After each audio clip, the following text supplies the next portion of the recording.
कृष्णाय वासुदेवाय देवकी नंदनाय च नंदकुमाराय गोविंदाय नमो नमः। गोविंदाय नमो नमः। श्रीमन्नारायणाय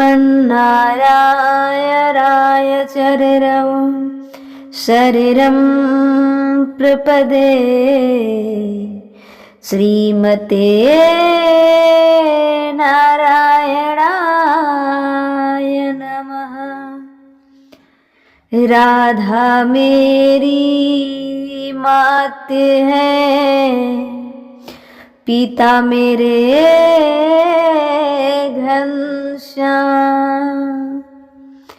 इन दोनों के चरणों में मेरा कोटि कोटि प्रणाम, मेरा कोटि कोटि प्रणाम। प्रेम से बोलिए श्री कृष्ण कन्हैया लाल की जय। श्री राधे सरकार की जय। भाग्यवती महापुराण की जय। सभी भागवत प्रेमियों को प्यार भरा श्री राधे राधे जय जय श्री कृष्णा। आप सभी का स्वागत है। आप सभी पर भगवान की कृपा बनी रहे। आप सभी का हर इच्छा भगवान पूर्ण करें। इन्हीं शुभकामनाओं के साथ मैं कथा में आगे बढ़ूंगी। जैसा कि कल की कथा में आपने सुना कि भगवान होते हैं, भगवान है, तो फिर आज लोग इतना दुखी क्यों हैं। तो मैं इस पर विस्तार से चर्चा की कि भगवान आपको दिमाग, शरीर, बुद्धि, मन सब कुछ सुंदर बनाकर भेजे हैं, सब कुछ दिया है। फिर आप गलत कर रहे हैं तो गलत कर्म कीजिएगा तो फल भी गलत ही आएगा ना। गलत कर्म करेंगे हम तो ये कैसे सोचे कि हमें फल अच्छा मिलेगा, नहीं मिल सकता है। तो भगवान किसी को दुख सुख नहीं देते, भगवान किसी को दुख सुख नहीं देते। हमारे कर्मों का फल मिलता है। यदि हम कहें कि आप अपना दांत तोड़ दो तो आप नहीं तोड़ सकते हैं। क्यों? क्योंकि आपको पता है कि हम दांत तोड़ेंगे तो हमें दर्द होगा, दर्द होगा। हम यदि बोल दें कि आप अपने गालों में जोर से थप्पड़ जमाओ तो क्या आप जमा सकते हैं? नहीं जमा सकते हैं। क्यों? क्योंकि दर्द होगा। तो आपको पता है कि ये काम गलत है, इससे दुख होगा और इससे सुख होगा, तो फिर आप गलत क्यों करते हैं? गलत करते क्यों हैं? आपको पता है कि शराब पियोगे तो उससे नुकसान होगा, शराब पियोगे तो उससे नुकसान होगा, ये भी तो तुम्हें पता था। फिर भी तुम पी रहे हो, फिर भी तुम पी रहे हो तो सत्यानाश हो तुम्हारा। तो तुम भगवान को ना कोसना, तुम भगवान को ना कोसना, है ना। एक आदमी नई गाड़ी लिया था, एक आदमी नई गाड़ी लाया और वो बोला कि हमने नई गाड़ी लिया है, हमने नई गाड़ी लिया है। तो हम बड़े महंगे गाड़ी लिया है, बड़ा सुंदर गाड़ी लिया है और हमने गाड़ी तो ले लिया पर पेट्रोल बड़ा महंगा है। उसने कहा कि हमने गाड़ी तो ले लिया पर पेट्रोल बड़ा महंगा है। तो मैंने कहा कि मिट्टी के तेल डालकर चलाओ, मिट्टी के तेल से चलाओ। अरे गजब आप बोल रहे हैं, मिट्टी के तेल से चलाऊंगा, मिट्टी के तेल से चलाऊंगा, नई गाड़ी है इंजन बैठ जाएगा। तो मैंने कहा पागल, गाड़ी में मिट्टी के तेल इसलिए नहीं डालता कि इंजन बैठ जाए। गाड़ी में मिट्टी के तेल इसलिए नहीं डालते कि गाड़ी बैठ जाएगा। और तुम जो शराब पी पी के शरीर का इंजन बिठा रहे हो, गाड़ी का इंजन बैठ गया तो बन जाएगा, गाड़ी का इंजन बैठ गया तो बन जाएगा। पर शरीर का इंजन बैठ गया तो क्या होगा, बन सकता है? नहीं बनेगा। तो शरीर का चिंता नहीं है पर गाड़ी का चिंता है। गाड़ी बिगड़ गया तो नया गाड़ी भी खरीदा जा सकता है, पर शरीर खराब हो गया तो क्या दूसरा शरीर ले सकते हो? शराब के चक्कर में कभी ना पड़ना। गाड़ी की परवाह तो करता है लोग, पर गाड़ी के परवाह तो लोग करता है आज, पर आदमी अपने शरीर की परवाह नहीं करता, इतना बेवकूफ है। आजकल गाड़ी की परवाह करता है जो कि 10 लाख की है या करोड़ की होगी, यही ना होगी, जो कि बिगड़ने पर बन जाएगी। पर तेरा शरीर तो करोड़ों का है, 10 से बेसी करोड़ लगा दोगे, शरीर नहीं खरीद सकते हो। जो नहीं खरीदा जा सकता है उसका परवाह क्यों नहीं? शरीर की परवाह नहीं करते हैं लोग, परवाह होती है गाड़ी की।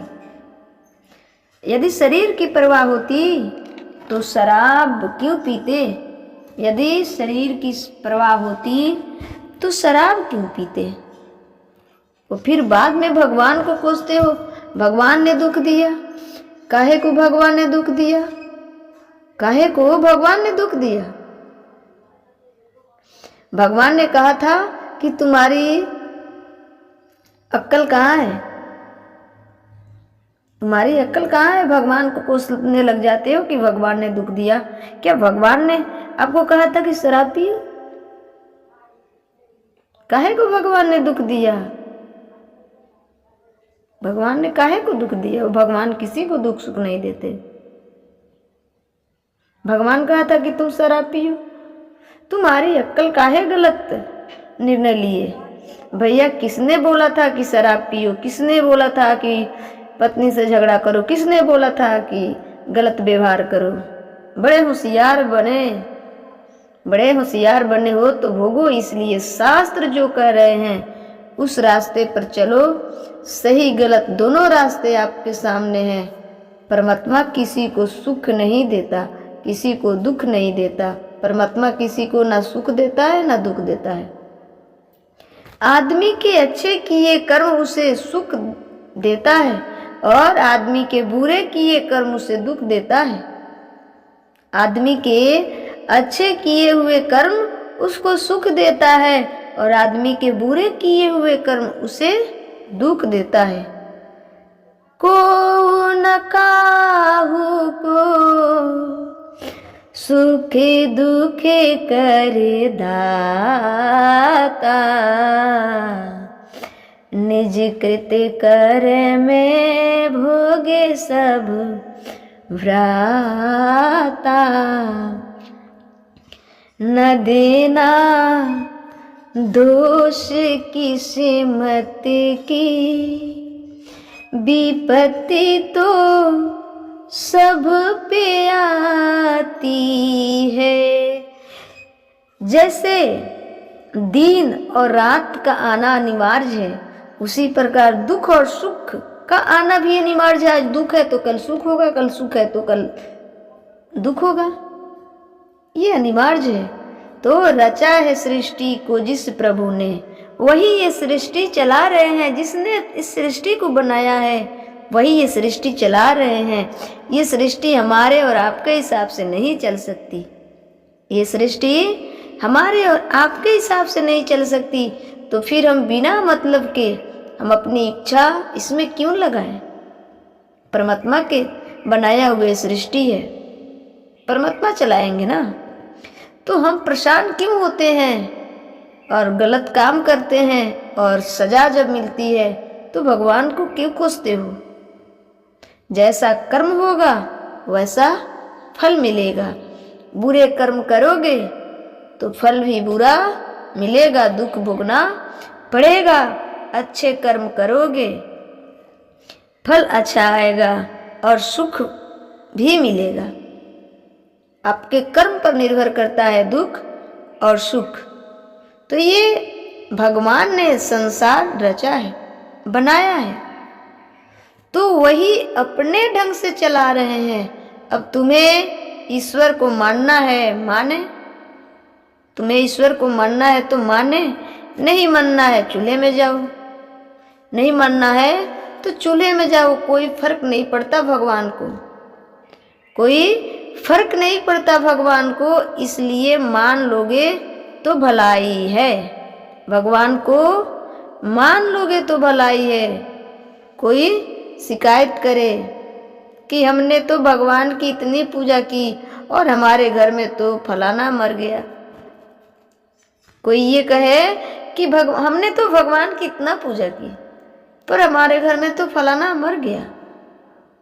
तो क्या, क्यों जी? आप पूजा इसलिए करते थे कि तुम्हारे घर कोई ना मरे?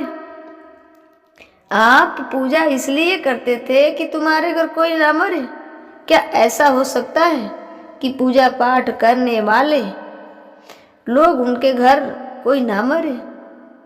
तो फिर तुलसीदास जी के घर में भी तुलसीदास जी के घर में भी कोई ना मरता, फिर सूरदास जी के घर में भी कोई ना मरता, फिर कबीरदास जी के घर में भी कोई ना मरता, सब जिंदा बैठे होते। अरे भाई, संसार में आए हो, संसार में आए हो तुम, संसार में आए हो तो संसार से जाना भी पड़ेगा, संसार से जाना भी पड़ेगा। ये संसार का ये प्रकृति का नियम है, प्रकृति के नियम नहीं बदल सकते हो ना। ये जो प्रकृति के नियम है कि जो आया है सो जाएगा, राजा रंग फकीर। जो आया है सो जाएगा, राजा रंग फकीर। चाहे वो कितना भी धर्मात्मा हो, चाहे वो कितना भी पुण्यात्मा हो, उसे भी मरना है। चाहे वो कितना भी पापी हो, दुष्ट हो, उसे भी एक दिन मरना है।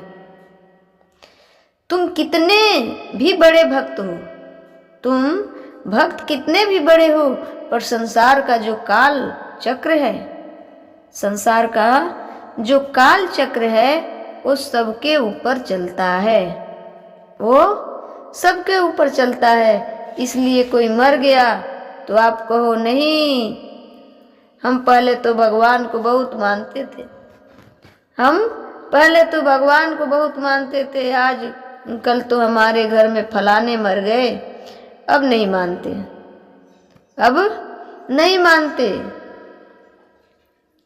तो ये भ्रम है, ये क्या है? भ्रम है। तो नहीं मानना ये क्या है? भ्रम है। नहीं मानते तो क्यों? तुम क्या चाहते हो? नहीं मानते तो क्यों? तुम चाहते क्या थे? कि तुम्हारी भक्ति के बल वो अमर हो जाए, तुम्हारे भक्ति के बल पर वो अमर हो जाए। तो आज ये बताओ कि आज तक कोई अमर हुआ है क्या? आज तक कोई अमर हुआ है क्या? भगवान राम के बच्चे अमर हो गए, लवकुश, लवकुश अमर है। जब राम की औलाद अमर ना हो सकी, जब राम की औलाद अमर ना हो सकी, तो तुम हम हो जाएंगे, तो तुम हम अमर हो जाएंगे। हिरण्याक्ष, हिरण्यकश्यपु जैसे लोग अमर ना हो सके, रावण कुंभकर्ण जैसे लोग अमर ना हो सके, प्रहलाद इत्यादि भक्तों के जैसा लोग अमर ना हो सके तो तुम अमर हो जाओगे, हम अमर हो जाएंगे भक्ति के बल पर? ये संभव है? नहीं है मेरे भक्तों, ये बात मान लीजिए ना। सब कुछ का आयु होता है, यहाँ तक कि हमने बताया कि ब्रह्मा जी का भी आयु होता है, ब्रह्मा जी का भी आयु होता है, सूर्य भगवान की भी आयु होती है। तो फिर हमारा आपका क्या?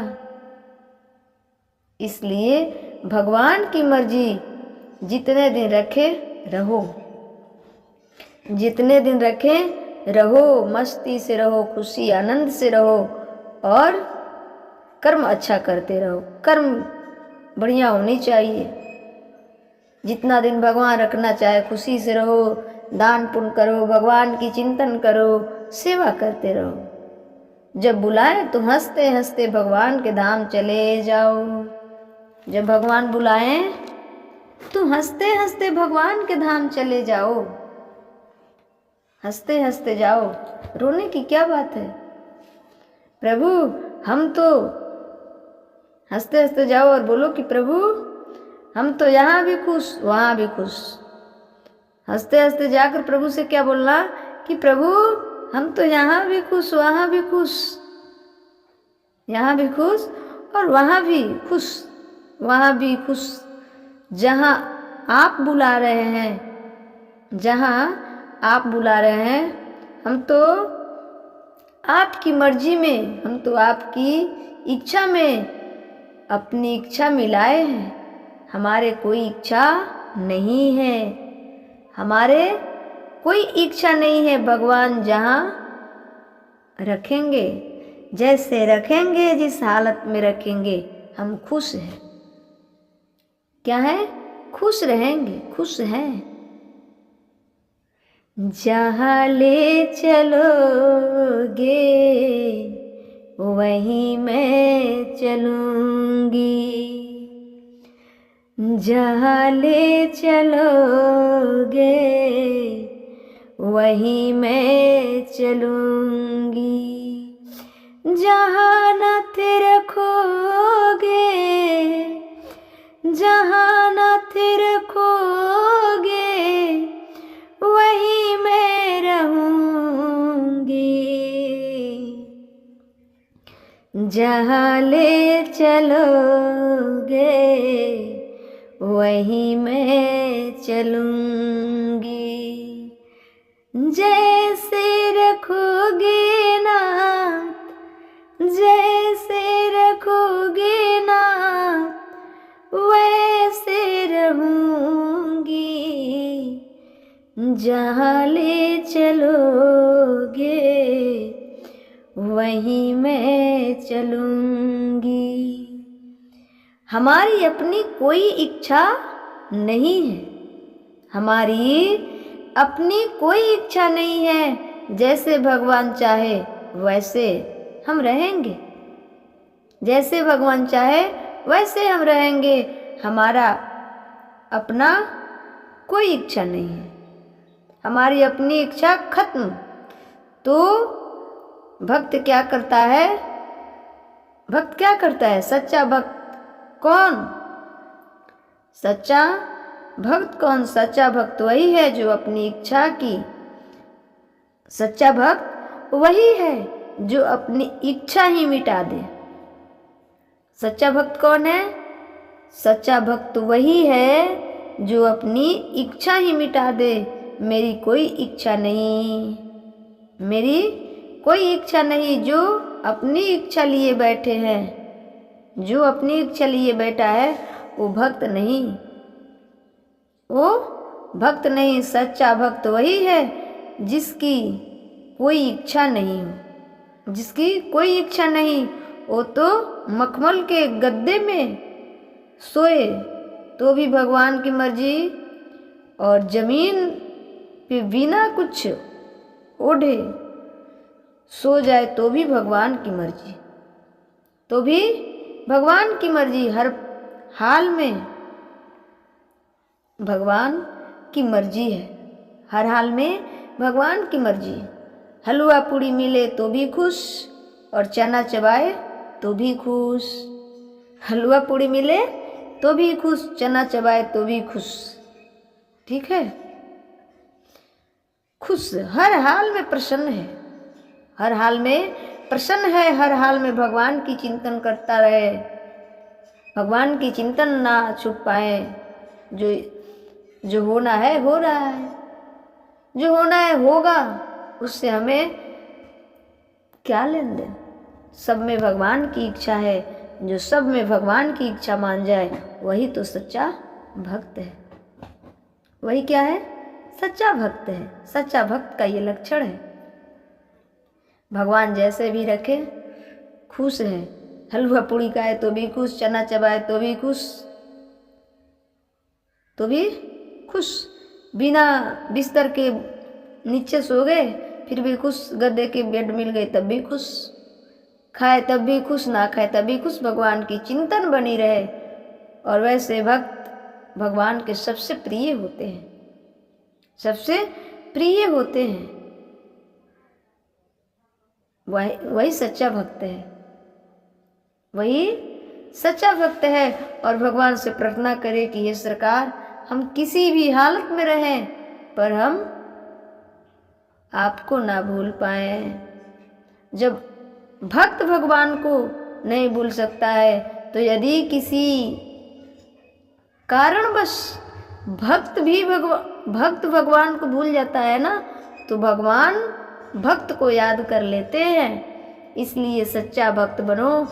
दुख आए तो भी खुश, सुख आए तो भी खुश। जैसे दिन और रात का आना अनिवार्य है, उसी प्रकार दुख और सुख का आना भी अनिवार्य है। आज सुख भोग रहे हो तो कल किसी न किसी कारण से दुख भी आएगा। आज दुख भोग रहे हो तो कल